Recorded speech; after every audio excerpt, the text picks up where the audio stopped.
सवाल है इस देश के हुक्मरानों से, कांग्रेस पार्टी का एक आम कार्यकर्ता होने के चलते, कि ऐसी कौन सी ऐसी नीति है कि देश गरीब हो रहा है। हमारा आर्थिक आंकड़ा हमको बताता है कि देश में सबसे ज्यादा बेरोजगारी है आज के वक्त में। कोई ऐसा सेक्टर नहीं है जहां बेरोजगारी सर चढ़ करके बोल नहीं रही है। आप तमाम सर्वे उठा करके देख लीजिए, लगातार अमीर और गरीब की खाई बढ़ती जा रही है। साहब ने कहा कि हम ट्रेन के डब्बे में चाय बेचते थे। गुरु, हम आपको चाय बेचते हुए तो नहीं देखे हैं, लेकिन रेलवे बेचते हुए आपको देख रहे हैं। गुरु, हम आपको चाय बेचते हुए तो नहीं देखे हैं, लेकिन बीएसएनएल बेचते हुए देख रहे हैं। गुरु, हम आपको चाय बेचते हुए नहीं देखे हैं, लेकिन एलआईसी बेचते हुए देख रहे हैं। देख रहे हैं कि नहीं देख रहे हैं? और अगर कोई चाय बेचने वाला होता तो दूध का दाम बढ़ाता क्या? मैं मोदी जी की तरफ पूछूं क्या? अगर कोई चाय बेचने वाला देश का प्रधानमंत्री होता तो जब नया साल आने वाला है तो 2 रुपया दूध महंगा किया जाता क्या? दूध से इनका नाता नहीं है, चीनियों से जरूर है।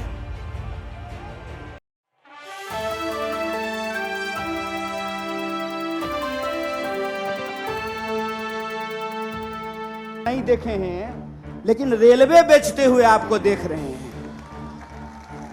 गुरु, हम आपको चाय बेचते हुए तो नहीं देखे हैं, लेकिन बीएसएनएल बेचते हुए देख रहे हैं। गुरु, हम आपको चाय बेचते हुए नहीं देखे हैं, लेकिन एलआईसी बेचते हुए देख रहे हैं। देख रहे हैं कि नहीं देख रहे हैं? और अगर कोई चाय बेचने वाला होता तो दूध का दाम बढ़ाता क्या? मैं मोदी जी की तरफ पूछूं क्या? अगर कोई चाय बेचने वाला देश का प्रधानमंत्री होता तो जब नया साल आने वाला है तो 2 रुपया दूध महंगा किया जाता क्या? दूध से इनका नाता नहीं है, चीनियों से जरूर है। दूध से नाता हो ना हो, चीनी से जरूर है। और यह बात मैं क्यों बोल रहा हूं? पहली बार ऐसा हुआ है कि कोई हमारे यहां आ गया, गलत किया। पूरी तरीके से भारतीय राष्ट्रीय कांग्रेस चाइना का विरोध करती है, उसकी निंदा करती है कि चाइना को कोई अधिकार नहीं है कि हमारी सीमा में घुसे। और अगर घुसेंगे तो हमको अपने देश के जवानों पे भरोसा है। हमारे घर में लोग फौज की नौकरी करते हैं, इसीलिए हमको पता है। अरे जूता नहीं भी होगा ना तो हौसलों से उनका मुकाबला करेंगे, यह बात हम जानते हैं। लेकिन कुछ निकम्मे लोग हैं कि बड़ी चालाकी से वर्दी के पीछे छुप जाते हैं। कभी वर्दी को बदनाम कर देते हैं, कभी वर्दी के पीछे छुप जाते हैं। जब प्रज्ञा बोल रही थी चाकू तेज कर लीजिए, तब वर्दी को बदनाम कर रही थी, पुलिस वालों का मजाक उड़ा रही थी। और जब सरकार से सवाल पूछा गया तो वर्दी के पीछे छुप गए। तो मैं उनसे कहना चाहता हूं कि विपक्ष होने के नाते हम सरकार से सवाल पूछते हैं, और सरकार से सवाल पूछना सेना का अपमान करना नहीं होता है। सरकार ये जवाब दे कि प्रधानमंत्री जब कहते हैं कि ना कोई आया था ना कोई आया है, तो हमारे जवान घायल कैसे हुए, इस सवाल का जवाब रक्षा मंत्री को देना चाहिए। दोस्तों, सबसे पहले मैं एक नौजवान होने के नाते भारतीय राष्ट्रीय कांग्रेस की जो मौजूदा स्टीयरिंग कमेटी है, उसने जो संविधान में एक संशोधन किया है कि पार्टी प्रतिनिधित्व में हर एक स्तर पर 50 वर्ष से कम उम्र के व्यक्ति को 50% तक सीट जो आरक्षित किया गया है, मैं इस देश के नौजवानों के बिहाफ पर भारतीय राष्ट्रीय कांग्रेस को कोटि कोटि धन्यवाद करना चाहता हूं। दोस्तों, मैं समझता हूं कि ये एक महत्वपूर्ण रेजोल्यूशन है। महत्वपूर्ण रेजोल्यूशन इसलिए है कि आप सब जानते हैं कि भारत दुनिया का सबसे नौजवान देश है। दुनिया का हर 5वां नौजवान कोई ना कोई भारतीय है। ऐसे वक्त में देश की दशा क्या होगी, देश की राजनीति क्या होगी, समाज का स्वरूप क्या होगा और हमारे आने वाले भविष्य का मुस्तकबिल क्या होगा, इसको इस देश का नौजवान तय करेंगे।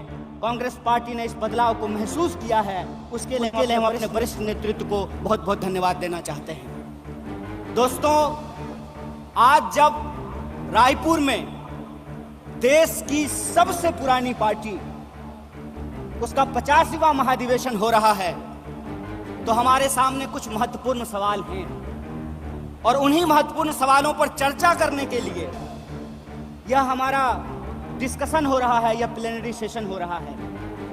और यहां मैं आपके बीच मौजूद हूं हमारे देश के इकोनॉमिक, आर्थिक और राजनीतिक रेजोल्यूशन क्या होना चाहिए उसके संबंध में कुछ बातें रखने के लिए। सबसे पहली बात तो हमको यह समझना चाहिए, देश की अर्थव्यवस्था देश के लोगों को नजरअंदाज करके नहीं चल सकती है। कोई भी ऐसी आर्थिक नीति जिसमें देश के लोगों को नजरअंदाज किया गया है, वो आर्थिक नीति देश की आर्थिक नीति नहीं हो सकती है।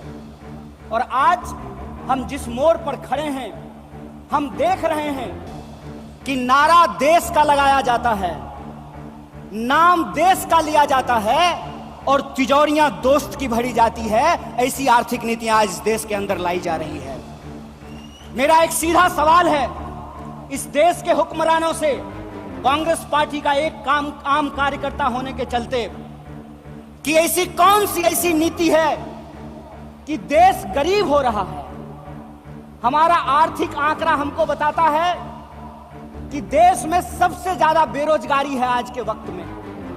कोई ऐसा सेक्टर नहीं है जहां बेरोजगारी सर चढ़ करके बोल नहीं रही है। आप तमाम सर्वे उठा करके देख लीजिए, लगातार अमीर और गरीब की खाई बढ़ती जा रही है। इस देश के संसाधनों पर मुट्ठी भर लोगों का कब्जा होता जा रहा है। वैसी परिस्थिति में जो देश की संकल्पना है, जिसको महात्मा गांधी ने देखा है, जिसको मौलाना अबुल कलाम आजाद ने देखा है, जिसको सुभाष चंद्र बोस ने देखा है, जिसको श्रीमती इंदिरा गांधी ने देखा, जिसको स्वर्गीय राजीव गांधी ने देखा, जिसको इस देश की संविधान ने इस रूप में वर्णित किया है कि देश देश के लोगों से बनता है।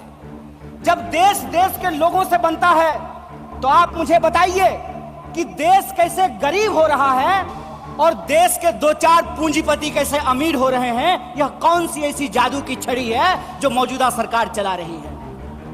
आप मुझे बताइए कि आम लोगों की आमदनी घटती जा रही है और देश के एक दो पूंजीपति दुनिया के अमीरों की सूची में जाकर के शुमार हो जाते हैं।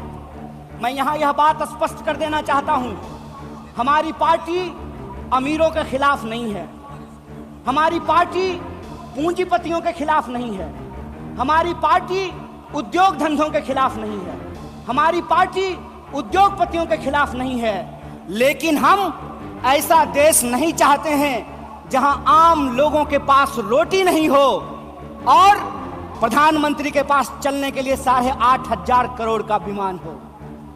हम ऐसा देश नहीं चाहते हैं कि इस देश के आम लोगों के हाथ में शिक्षा नहीं हो, कलम नहीं हो, स्लेट नहीं हो, कंप्यूटर नहीं हो, मोबाइल नहीं हो और इस देश की जो सरकारी संपत्तियां हैं, बीएसएनएल के बारे में क्या कहा गया?